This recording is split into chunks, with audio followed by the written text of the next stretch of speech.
Bonjour à tous, c'est René de Sauve Mieux Vivre et soyez les bienvenus. Aujourd'hui, je suis avec Joshar Martin afin de parler de la promotion de ces 3 nouveaux livres. Alors Josh, je te laisse te présenter. Voilà, je suis Joshar Martin. Je vais d'abord commencer par ce que je ne suis pas, après je vais présenter qui je suis. Je ne suis pas un coach en finances personnelles, comme René par exemple, mais voilà, je suis entrepreneur social et je suis très engagé civiquement. Je dirige l'ONG par exemple, GM Entrepreneurship, qui fait dans l'éducation entrepreneuriale pour encourager le développement communautaire en Afrique. Et je suis également auteur de plusieurs ouvrages. Mais là, cette fois-ci, je me suis intéressé sur la thématique des finances personnelles. Et donc, j'ai sorti cette trilogie qu'on appelle Finances tricolores, dont à crédit endetté et ensuite, voilà. Ok, très bien. Mais lorsqu'on sait que tu as écrit plusieurs ouvrages, comme tu l'as dit, sur le développement communautaire, sur l'associatif, sur la passion, qu'est-ce qui t'emmène dans les finances? Parce que les finances, c'est la vie en fait. J'ai réalisé qu'en fait, tout tourne autour de l'argent en ce qui concerne les activités qu'on a ici sur cette terre. Parce que j'ai envie de dire, la Bible dit que l'argent répond à tout. Et on peut préciser que tous nos besoins d'ordre terrestre. Donc en gros, qu'on se lève le matin, qu'on aille au boulot, qu'on aille dans son entreprise ou qu'on aille effectuer des activités, on a besoin quelque part de l'argent en fait pour se déplacer, pour manger, pour boire, pour faire tout. Et en plus de ça, il y a un besoin aujourd'hui qui est tel que il y a besoin à calculer, il y a besoin à budgétiser, il y a un besoin aussi à apprendre à vivre selon ses moyens. Parce que face à nous, effectivement, il y a quand même des injonctions de la société qui sont là, qui veulent que on vive en fonction de la tendance, en fonction de la culture de la consommation. Tiens, il faut consommer, accumuler. Et donc, ce qui fait que voilà, facilement, les gens peuvent se retrouver endettés. Pour rimer un peu avec la thématique de ce livre, à crédit endetté ensuite. D'accord, ok, très bien. Mais est-ce que c'est un sujet qui t'a touché personnellement ou c'est en regardant la société ou toi-même tu as été victime quelque part? En fait, il faut dire déjà qu'à la base, moi en général, j'écris des choses que je vis. Donc j'ai été en situation d'endettement, j'ai eu la pensée, comme je développe dans le livre, une pensée le système de pensée de la pauvreté qui consiste, elle, à penser que s'endetter, contracter des crédits passifs ou on va dire négatif, on va dire ça comme ça, c'est une bonne chose. Donc en gros, prendre des crédits qui ne créent pas de la richesse ou vivre par exemple à découvert pour des personnes qui sont ici en Europe et tout, ou bien prendre des prêts tout le temps quand on est en Afrique, et tout ça c'est tout simplement quelque chose qui ne nous est pas favorable. Donc en gros, lorsque j'ai pris conscience de l'éducation financière, notamment en suivant certains de tes enseignements, mais aussi en lisant beaucoup parce que j'aime lire, effectivement je me suis rendu compte qu'il fallait que je change de mentalité.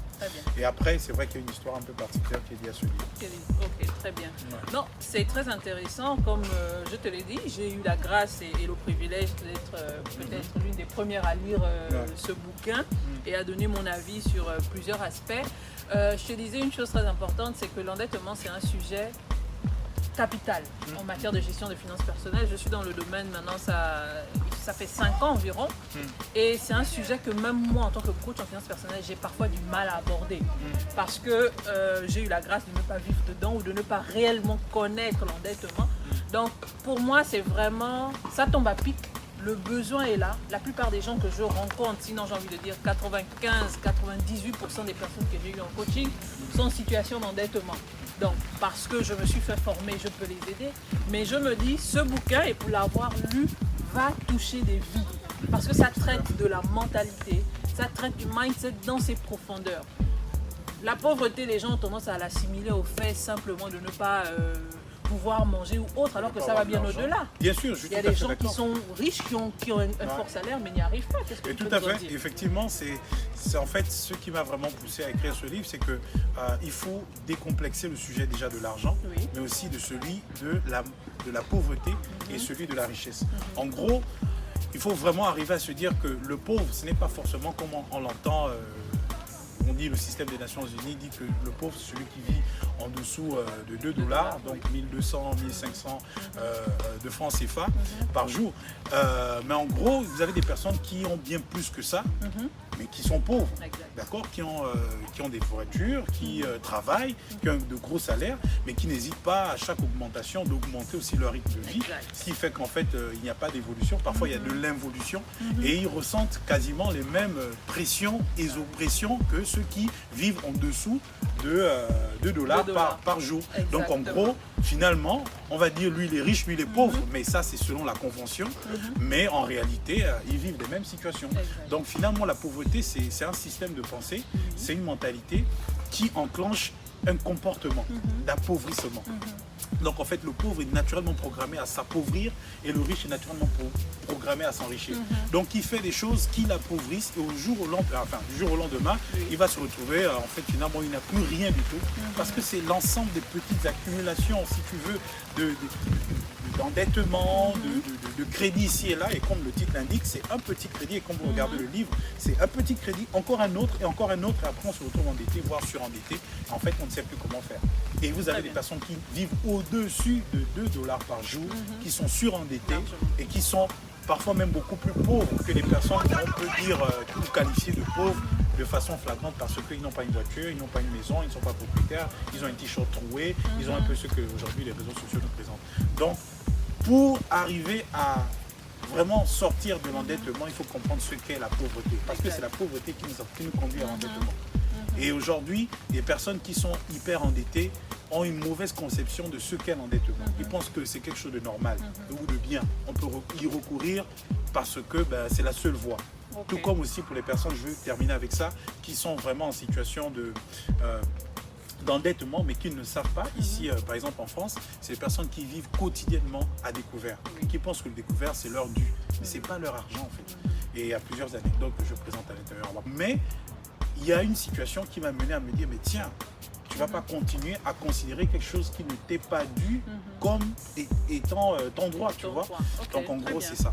Ouais. Très bien, très intéressant. On va repartir, je vous conseille de prendre le livre, on va repartir juste sur un élément.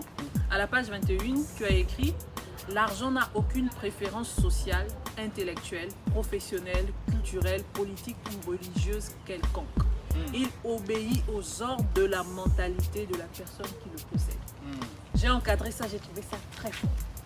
Parce que souvent, très souvent, les gens se disent que X a parce que peut-être il a eu la chance d'avoir un parent ou parce que il est dans tel domaine politique ou parce que encore, alors que tu dis ici, il obéit aux ordres de la mentalité de la personne. En fait, tout est une question de mentalité. Absolument. Et c'est ce que tu expliques lorsque tu parles de pauvreté, de la mentalité de pauvre.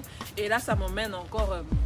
lorsque je disais 95-98% des gens que je reçois, en général qui sont en situation d'endettement, ces personnes très souvent elles sont véhiculées. Et pas le même véhicule que moi, elles ont souvent un véhicule bien au-dessus. Elles vivent souvent dans les plus beaux quartiers de la capitale, de Libreville notamment, mais c'est encore là une manifestation de la pauvreté. C'est-à-dire la pauvreté est multifaciale. Elle peut être hyper impressionnante pour les personnes qui ne la connaissent pas. Elle peut être même intimidante dans certains cas. Mais en fait, au fond, elle est juste la même chose que voilà, celui qui manque de faim, qui manque de tout, qui vient à demander, à quémander quasiment. Mais c'est juste qu'en fait, c'est une affaire de temps. C'est juste une affaire de temps. Parce qu'à court, moyen, long terme, l'état pur de la mentalité de la personne va s'exprimer mais vraiment à son paroxysme. Et ça, c'est un danger. Et les gens doivent être vraiment conscientisés là-dessus. Moi, je ne me positionne pas comme étant l'expert. Une fois de plus, j'insiste là-dessus. C'est avec beaucoup d'humilité que j'aborde ce livre-là, que j'ai écrit. Mais c'est beaucoup plus pour amener les gens à se dire qu'en fait, tout, c'est une question de mentalité. Mais ne pas le prendre vraiment comme on le dit, ah ouais, c'est déjà la mode, il y a le développement personnel, tout ça. Non, c'est vraiment ta mentalité. Il y a deux voies. Soit c'est la mentalité de la pauvreté qui te conduit à la carence, ou la mentalité de richesse qui te conduit à l'abondance. Il n'y a que deux choix. Et ça, c'est l'information à laquelle tu t'exposes qui va définir cela. D'où l'importance de l'éducation financière.